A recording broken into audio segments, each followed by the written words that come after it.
Good morning students.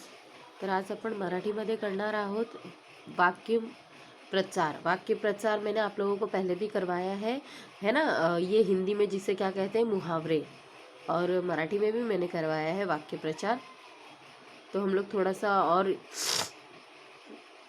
कैसे उसके वाक्य में बदलना है और थोड़े करेंगे, ताकि आप लोगों की और अच्छी प्रैक्टिस हो और ज़्यादा आप लोगों को वाक्य प्रचार यानी मुहावरों और वाक्य प्रचार जो कैसे बनाते हैं इसका और अच्छा नॉलेज हो जाए.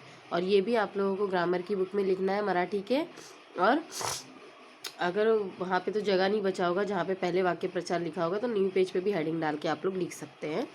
तो देखो, पहला क्या है, अकृत घृणे. अकृत घृणे मतलब का अर्थ है, पहले हमें वाक्य प्रचार में क्या करना होता है, पहले हमें उसका अर्थ लिखना होता है, उसके बाद में उसके वो अर्थ के हिसाब से कौन सा वाक्य बन रहा है वो वाक्य बनाना होता है. और ज़रूरी नहीं है इसमें जो वाक्य है वही वाक्य राइट है, वही बनाना है. मतलब वाक्य तो राइट है, लेकिन ज़रूरी नहीं है कि यही बनाना है. आप लोग अपने हिसाब से वाक्य सुटेबल हो जो उस शब्द में, वैसा बना सकते हैं. तो देखेंगे, अकृत घृणे अर्थ है असंभवनीय घटना घड़ने. मतलब ऐसी घटना घड़. अकृत अकृत घड़ने. घड़ने मतलब तो होता है कुछ चीज़ होना. तो अकृत घड़ने, अकृत मतलब कि ऐसी जो कभी सोची ना हो. असंभवनीय घटना होना यानी जो हमने सोचा भी नहीं हो, जो संभव नहीं, असंभव था वो होना. अब उसका वाक्य कैसे बनाएंगे, दोन डोक्यांचे वासरू जन्मल्याचे अकृत घडले. दोन डोक्यांचे वासरू जन्मल्यात अकृत घडणे. मतलब दो दो आँख वाले, सॉरी, मतलब ऐसी घटना हुई कि असंभवनीय थी. दोन डोक्यांचे वासरू जन्म मतलब दो डोक्या मतलब कैसे, दो सर वाले किसका जन्म, या ऐसे तो इसमें मेंशन नहीं किया है कि किसी मानव का या जानवर का. मतलब दो सर वाले बच्चे का जन्म देख करके सब ऐसा लगा जैसे असंभव चीज़ हो गई है. मतलब कभी कोई सोचता है क्या कि दो सर वाला जन्म लेगा. तो दोन डोक्यांचे वासरू जन्माचे अकृत घडले. फिर अड़ून बसने यानी कि जैसे किसी हट करणे, मतलब जिद पकड़ के रह जाना कि नहीं मुझे ये चाहिए ही चाहिए, तो ऐसा करना. तो उसका वाक्य क्या आएगा, दुकानदार आपण सांगितलेल्या किमतीवर अड़ून बसला. मतलब दुकानदार अपनी, क्या हो गया, अपनी जो, अभी हम दुकान में जाते हैं, अब उसने बोल दिया ये कपड़े 500 के हैं, हमने बोले यार 400 में दे दे, नहीं वो अड़ के, मतलब जिद करके बैठा, नहीं मैं 500 में ही दूंगा. तो कैसे वह, मतलब चीज़ों को बदलना नहीं, एकदम जिद करके बैठ जाना, एकदम हट बोलते ना, हट्टी हो जाना. तो ऐसा दुकानदारने आपण सांगितलेले किमतीवर अड़ून बसला. दुकानदार अपने जो कीमत बताई थी उसी पे वो अड़ के बैठा रहा. अद्दल घडवणे का अर्थ है शिक्षा करणे किंवा अपराधचे फल देणे. मतलब कि किसी को शिक्षा यानी किसी को सबक देना, या तो फिर अपराध, जो गलती हमने की है उसका फल मिलना, ये होता है अद्दल घडवणे. नेहमी उशिरा येण्यात प्रशांतला बाईंनी दिवसभर बाकावर उभे केले आणि चांगली हद्दल घडवली. मतलब नेहमी यानी हमेशा, जो उशीर यानी देर से आने पर प्रशांत को उसकी बाई यानी उसकी बड़ी बहन ने उसको स्टैंड करके ही रखा. बाकड़ा जो था उसके ऊपर, जो जिसे बेंच होता है इसके ऊपर टीचर कैसे पनिशमेंट देती है उस तरीके से उसे दिन भर खड़ा करके रखा. क्यों, क्योंकि वो हमेशा लेट आता है, इसके लिए. तो उसे सज़ा दी, यानी अपराध जो गलती करता है उसका फल की सज़ा, या तो फिर शिक्षा दी उसे. अधीर होने यानी अत्यंत आतुर होने. यानी कि हम कभी कभी होते हैं ना, कभी कभी कोई चीज़ सुन के हम एकदम एक्साइटेड हो जाते हैं, या तो फिर एकदम वो मतलब पेशेंस नहीं रहता, एकदम आतुर हो जाते हैं, या कोई चीज़ सुन के खुशी से एकदम संयम अपना खो देते हैं. गायनाची स्पर्धा संपताच स्पर्धेचा निकाल येण्यासाठी सर्वजण अधीर झाले. मतलब कि गायन यानी कि संगीत सॉन्ग कंपटीशन जो होता है उसके होते ही सब लोगों को रिजल्ट के लिए जो कौन जीता है ये जानने के लिए एकदम आतुर हो गए, अधीर हो गए, यानी कि एकदम एक्साइटेड, एकदम आतुर हो गए। फिफ्थ है अनंत उपकार करने। अब इसका अर्थ है खूब उपकार करने। अनंत यानी बहुत सारा होता है, यानी बोलते हैं ना कोई हमारी एक बार मदद करता है, 2 बार, मतलब बार बार उसने हमारी मदद की हो, मतलब बार बार हम पे उपकार किया हो, तो अनंत यानी बार बार। तो उसका वाक्य क्या होगा, आई आम्हाला मुलांवर अनंत उपकार करते। हमारी माँ, एक माई ऐसी है जो बात उपकार पे उपकार करती जाती है ना। मतलब कभी भी माँ ही है ना जो हमें हर बार, मतलब हमारी हर गलतियों को माफ़ करके, हर चीज़ों को माफ़ करके हमेशा हमें हमारी सेवा करती है, हमें हर चीज़ ला के देती है। इसके लिए ये सेंटेंस उन पे बराबर सूट होता है कि आई आम्हाला मुलांवर अनंत उपकार करते। अवगत होणे, अर्थ क्या है, माहित होणे, प्राप्त होणे। अवगत होणे यानी किसी चीज़ की जानकारी होना या प्राप्त होना।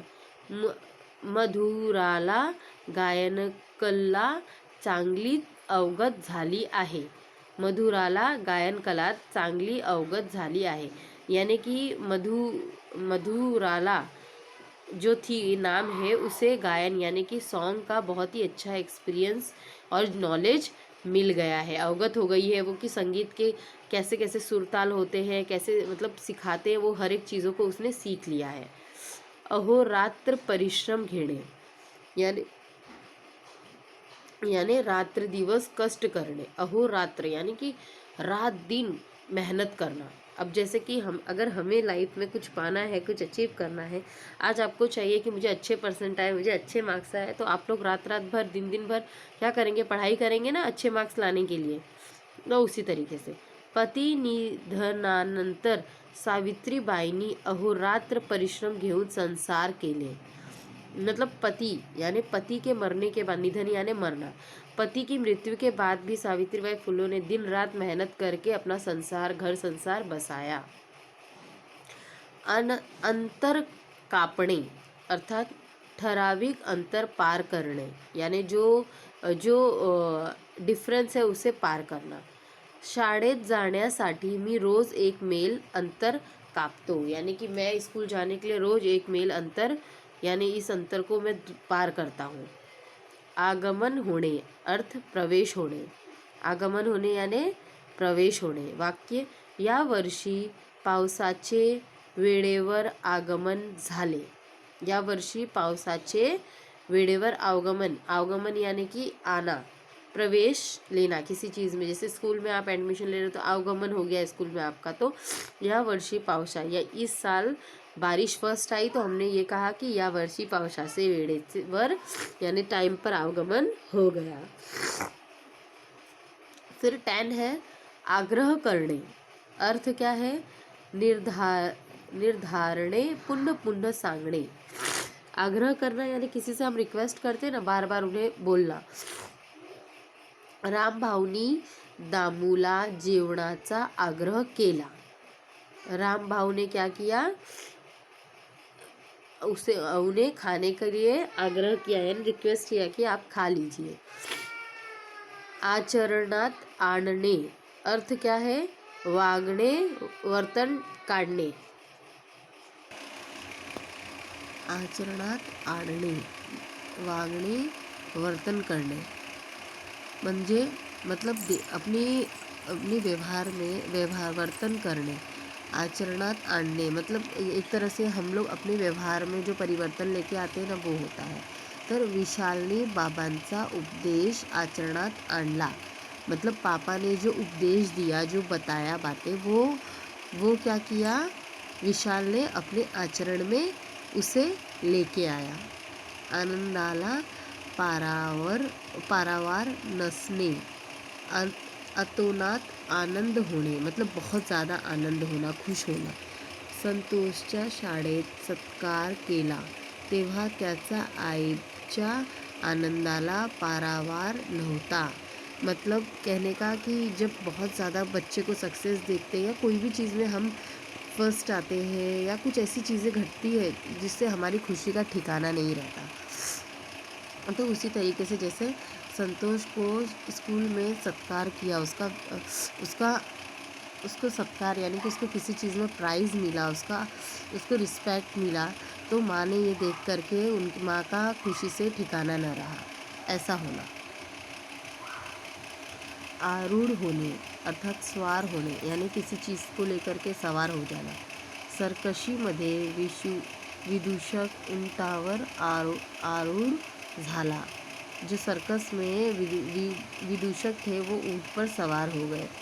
आह्वान स्वीकारणे अर्थात अतिशय कठिन काम स्वीकारणे यानी कि आह्वान स्वीकारने का अर्थ है कि बोलते ना, कोई हमें चैलेंज करता है कि ये तुम करके दिखाओ, मतलब कि मतलब कठीण मुश्किल काम को चॅलेंज को एक्सेप्ट करना, स्वीकार करना। या वर्षी शाळेत 10वीचा 100% निकाल लावण्याचे आह्वान स्वीकारले। इस साल 10वीं में हमारे स्कूल का 100% रिजल्ट आएगा, ये उन्होंने आह्वान किया कि हाँ ये होगा। आशीर्वाद घेणे अर्थ कृपा मांगणे। आशीर्वाद हम कब लेते हैं माँ बाप का? जब हमें उनका आशीर्वाद चाहिए कि कृपा करो कि मेरा ये काम हो जाए। मोठ्या कामाला बाहेर जाताना रघु आजीचे आशीर्वाद घेतो। बड़े काम के लिए बाहर जाते समय रघु ने आजी का आशीर्वाद लिया। आश्चर्यचकित होणे अर्थ नवल वाटणे यानी कुछ नयापन दिखना। सर्कसीत विदूषकांनी खेळ पाहून सर्वजण आश्चर्यचकित झाले।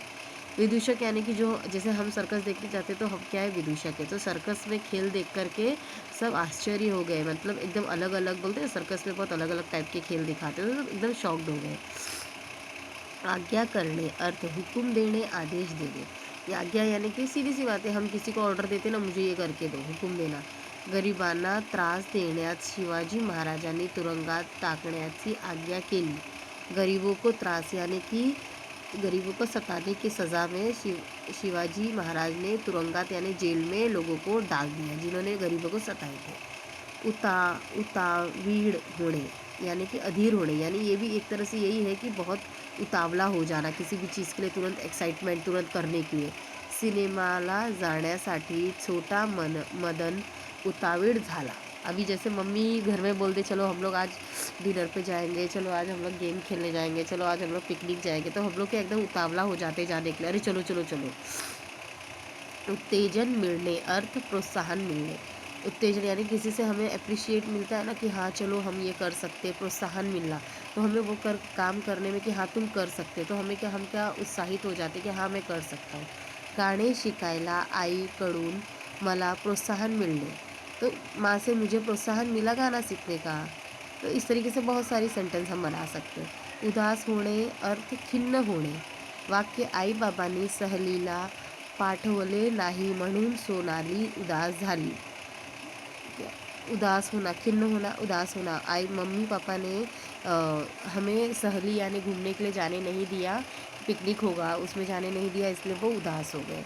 तो इस तरीके से हम वाक्य, जब आपको एग्ज़ाम में अगर आएगा कि वाक्य प्रचार के अर्थ लिखो, तो सिर्फ अर्थ लिखना है। अगर आएगा अर्थ के साथ वाक्य भी लिखना है, वाक्य पर लिखा तो आपको अर्थ और वाक्य दोनों इस तरीके से लिखना है। अर्थ ऊपर लिखना है उसके सामने और वाक्य करके उसके आगे आप लोग वाक्य लिखोगे ऐसे बनाते हुए, और उस जो वाक्य प्रचार होता है उसके साथ वो वाक्य सूट करना चाहिए। जैसे ये सब मैंने पढ़ाया तो कैसे उस अर्थ के साथ सूट कर रहा है, तो ऐसा सूट करने वाला होना चाहिए, अपने मन से कुछ भी नहीं लिखना है। ओके, तो ये आप लोग आपके मराठी के ग्रामर के बुक में कर लेना। 20 वाक्य प्रचार कराए हैं मैंने।